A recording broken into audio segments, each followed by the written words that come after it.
Ezt a számot a Duska és az Edina küldi a kislányuknak, a Mirellának születésnapjára sok szeretettel, valamint küldi a mamája, a bátyja Ferike és családja, a keresztszülei, a Peti és a Niki. Legyetek szerencsések! Csodaszínmesebb, elég gyönyörű a lány, nem érhet a nyomába senki se talán.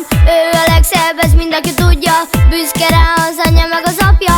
És mivel ma van neked a szülinapod, ezt oda küldi neked a te családod. A szülinapját Mirella ma tartja, a mai tortán 8-as a gyertya. Örül a Duska, örül az Edina, örül az Eszti, meg a Ferike is. Mindenki tudja, hogy ma buli van, itt van a szülinapod ma megint újra. Itt van a sok vendég, és ez így oly szép.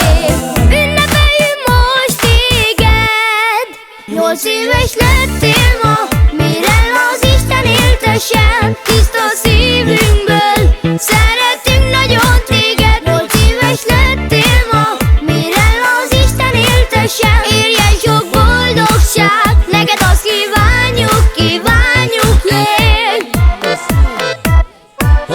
Neked, neked.